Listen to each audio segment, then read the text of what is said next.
On XPlay. Neopets. Fluffy, we have to get that wand back. Command and Conquer. And Star Wars Empire at War. All too easy. May the Force be with you. I like people. It's game time.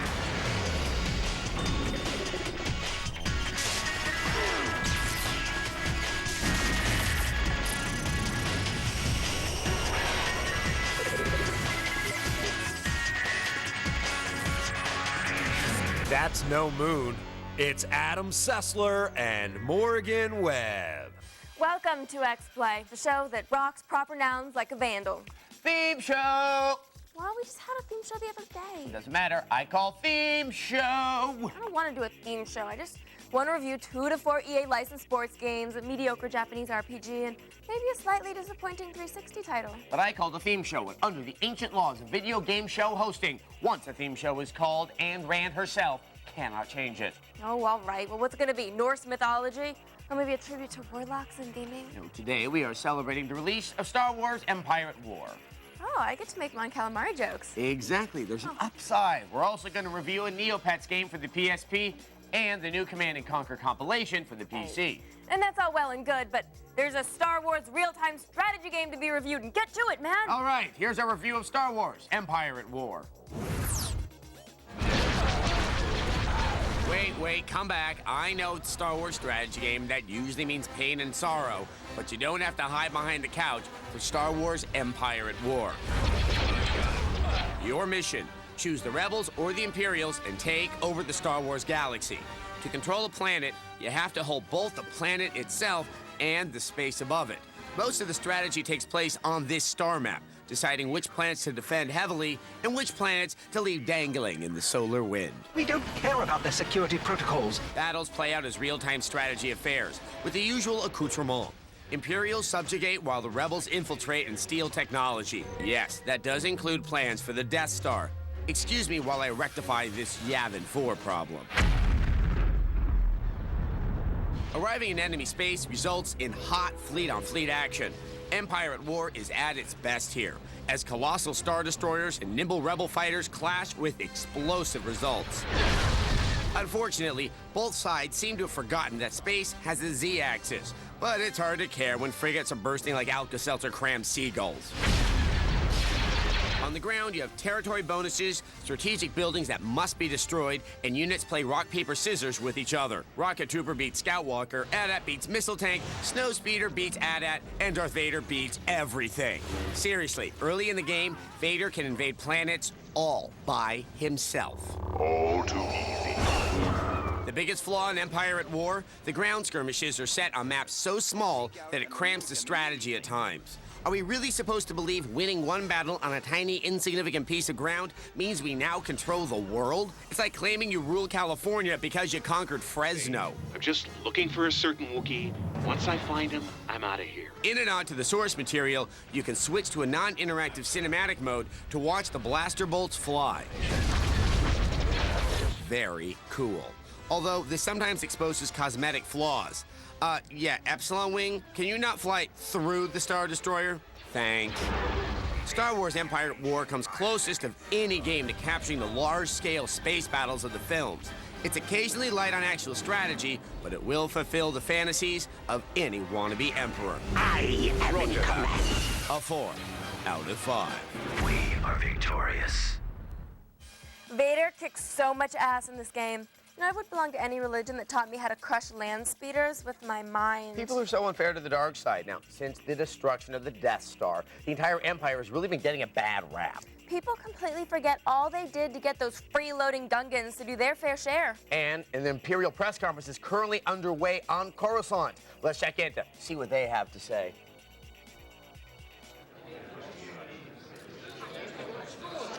Good afternoon, everyone. I'd like to start with a statement from Acting Grand Moff Egan. Our empire was struck again by rebels over the weekend. But the empire is only bloodied, not beaten. We have big, scary plans for the future. The empire will rise again. Now that I've said that, I'd like to go to your questions. Let's go with Janice. Thank you. Is it true that Lord Vader joined the rebels just before he died? There's no truth to that rumor whatsoever. In fact, several eyewitnesses report seeing Vader's supposed son remove his respiratory mask, causing him to die a painful, horrible death by asphyxiation. Although, truth be told, it probably didn't hurt that much. We're talking about a guy who was delimbed and then set on fire. And what of the Emperor's condition?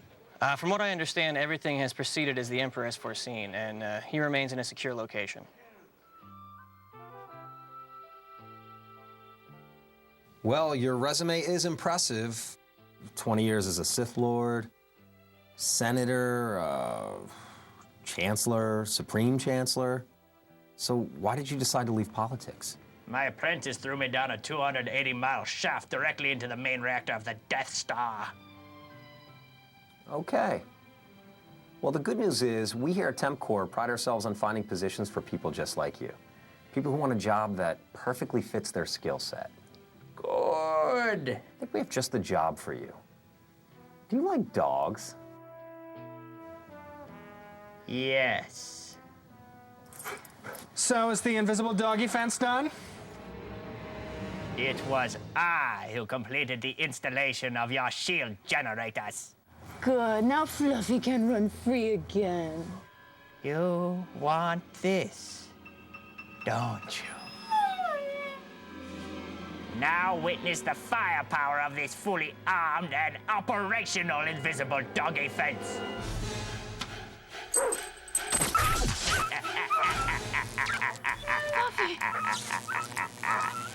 Good. Okay, so you're not a dog lover. Maybe you're more of a people person. You know, sometimes I just get so angry with my father that I just want to kill him, you know? Good. Use your aggressive nature, boy. Let the hate flow through you. Really? Are you telling me to kill my dad? Show no mercy. Do not hesitate, and your transformation to the dark side will be complete. Okay, so that didn't go so well. Telemarketing. It's simple, easy, and no one could possibly get hurt. So if I decide to go with your wireless plan, what are some of the benefits? Power. Unlimited power! Minutes. Unlimited minutes. Hello? Oh. Air traffic control, come in. This is flight 137. Oh, God, we're running out of fuel. Get us someplace to land now. Oh, I'm afraid all the runways will be quite occupied when your plane arrives. For God's sake, please, we're going down. And now, young pilot, you will die. Oh, God! Flight 137, please come in. We don't even temp air traffic controllers. How did you get that job? Everything that has transpired has done so according to my design. You're mistaken, because what you did was criminal. No, it is you who is mistaken about a great many things. Every single person in that building is now an enemy of the Republic. Hey, I said get the hell out of here. Run. This way. I don't want to work here anyway. After the break, Neopets and Ewoks. Religions and ancient weapons are no match for Adam Sessler and Morgan Webb. Welcome back to X-Play for our celebration of the last in the long line of Star Wars licensed games. Until Lego Star Wars 2 comes out. Right, or another Jedi Academy game. But until then, Empire at War is totally the last. But if you miss the cloyingly sweet idiocy of prequel star and crack legislator Jar Jar Binks, there are other games that can give you a fix of adorable idiocy. Games that are marketing tools closely linked to the Church of Scientology. Games like Neopets, the Wand of Wishing for the PSP. And here's our review. Fluffy, we have to get that wand back. If what you're seeing on your TV set right now looks exciting to you, chances are you're one of the millions of Americans who have Neopets fever. In Neopet's Pet Adventures, the Wand of Wishing for the PSP, you can pick from a list of creatures that sound like rejected characters from the Star Wars universe. Choose from a Mazu, a Croc, a Meowclops, or a Doggle Fox. Sorry fans, you can't play as an Ewok. As the story goes, you're out to recover a magic wand so that you can save the valiant Gypsy Megan and stop the evil Arcus from taking over the world. You jump through a magical portal that transports you to Petaria, a charming land where everyone communicates with obscene grunts and moans. Once you reach Petaria, you'll quickly be asked by the needy townsfolk to help clear their world of monsters. Many times you can defeat the monsters with this simple formula. Step 1, shoot magic fireballs. Step 2, run away until the monster stops chasing you. Step 3, shoot some more magic fireballs. Strangely, you look happy regardless of what's happening in the game. Whether you're causing explosions in a dangerous mine or encountering bloodthirsty monsters, your character always wears the same vacant, dopey expression. Other than your constant grin, the game looks great, with attractive art direction and nice-looking scenery. So if you're starving for an original game on your PSP, and who isn't, this one's not half bad. Neopet's Pet Adventures, The Wand of Wishing, gets a 3 out of 5. You know, that game did seem pretty cute. You know, and after playing it, I was even more certain that Tom Cruise is a heterosexual than I was before. Can't explain why. You know, Scientologists can produce decent games. They can't be all bad. It's possible all my uncertainty about them was displaced in animosity over bad John Travolta movies. I'm still pissed about that movie where he played the dancing angel, but I always blamed that on Nora Ephron. Like everything. In a moment, the Empire takes some questions, and later on, Command and Conquer. To bring you Adam Sessler and Morgan Webb. And they died horribly. Welcome back to XPlay. Today we're celebrating the release of Star Wars Empire at War with a look at the media bias against Imperial government. Before the Emperor took over, the Trade Federation was drunk on power. The Jedis were out of control, and regional royalty was wearing way too much makeup. Seriously. The Republic was broken, a failed government. It took the strong hand of the Emperor to impose some order. Yes, a few planets here and there ended up getting reduced to rubble and a million voices crying out in terror. But if you're gonna make an omelet, you have to destroy some star systems. To get past the leftist spin of those rebel hippies, let's go back to the Imperial press conference still in progress. Todd. Yeah, so the rebellion stronger than ever, and the Jedi having returned, and the destruction of the second Death Star. Isn't it time we started negotiating with the rebels? I mean, what are our options at this point? Well, first, I think that's misleading because the second Death Star was not completely destroyed. In fact, several pieces of it fell fully intact to the surface of Endor, and we're currently recovering those pieces for the reconstruction of a third Death Star, this time probably bigger and more powerful. Are you serious? That thing is a death trap. The Death Star program is an enormous strain on our economy. How exactly does the Emperor propose to pay for all of this? Well, I'm glad you asked. The Empire is very excited to announce that we're working in conjunction with Hummer to begin manufacturing the first military-issued vehicle for consumer use. In fact, we've recently completed our first commercial for the Imperial Hummer. We here at Galactic Imperial Transport have a fine selection of new and used vehicles, like the Imperial Hummer.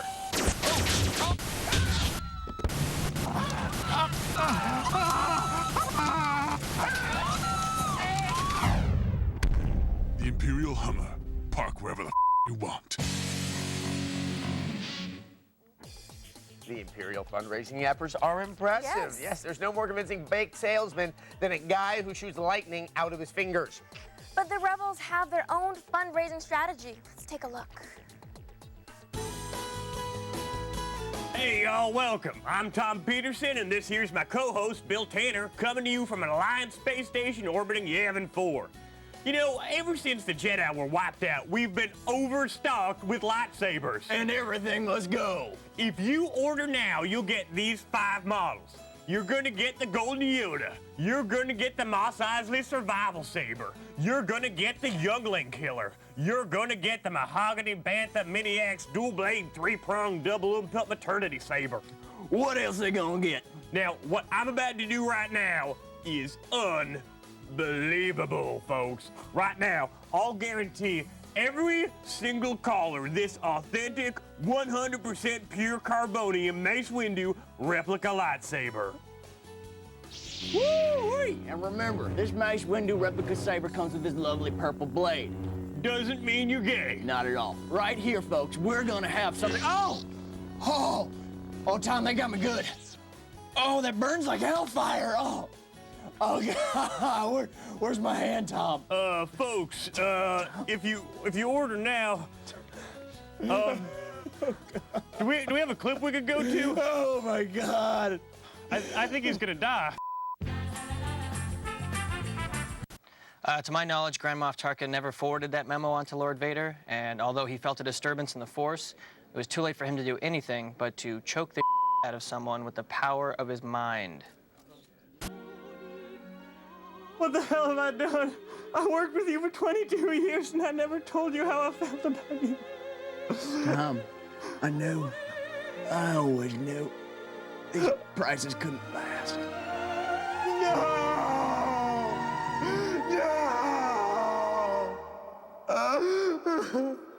And speaking of no, there's no end to these savings. Call now. Call now. Up next, President, I'm afraid we have a heck of a situation down here. Command and Conquer. The Force is strong in Adam Sessler and Morgan Webb. Welcome back to X-Play. Earlier in the show, we took a look at Star Wars Empire at War, a new RTS set in the Star Wars universe. Now, real-time strategy games are a great option for people who enjoy fighting, but also love mining. Also, they're less boring than turn-based strategy. I'll say. Now let's take a look back at the history of PC real-time strategy with our review of Command & Conquer the first 10 years. Peanut butter and jelly, 80 points and Kobe Bryant, Meth Labs and Fresno, Command and Conquer. Today we celebrate 10 years of the mighty RTS Colossus with Command & Conquer the first decade. До свидания. Good luck. What you get is not just one Command & Conquer game, but all 12 of them on one disc. Let the strategizing begin! I'm out of present for you. Command & Conquer was not the first RTS, or even the first good one, but slapping around the civilized world with the hand of Nod was so fun, it instantly became a new high watermark for the genre. Oh, the sweet sounds of war. Kane is going to be pleased to hear how skillfully you've handled yourself. Command & Conquer practically invented the kitschy full-motion video, which continued in Command & Conquer Red Alert, where we meet a young Hitler. Ich habe keine Zeit, hier rumzustehen. Stalin. Come, my dear. I have an assignment which requires your special skills. And the worst Russian accent I've ever heard. Affirmative. Yes, sir. Affirmative. Red Alert 2 may not be quite the game its predecessors were, but it's still got plenty of chutzpah in some of the best cutscenes. President, I'm afraid we have a heck of a situation down here. What that president needs is a red phone that says Moscow. Yuri's Revenge is here too. Yuri. Run in fear, tiny people! The Red Dawn is breaking. I miss the 90s. So you've got a wildly beloved RTS franchise. The most obvious thing to do is make a first-person shooter. Command & Conquer Renegade rears its malformed head and feels just as out of place as ever in this collection. Command & Conquer Generals and Zero Hour round out first decade, but when you stick their more serious tone next to the earlier installments, you kind of miss the campy cool cinemas. I have an assignment which requires your special skills. Not all of these games offer online play, and the ones that do have a tendency to randomly crash. Despite it being an anthology of games you've already played, Command & Conquer: The First Decade is a winner, and we look forward to many more decades to come. A 4 out of 5.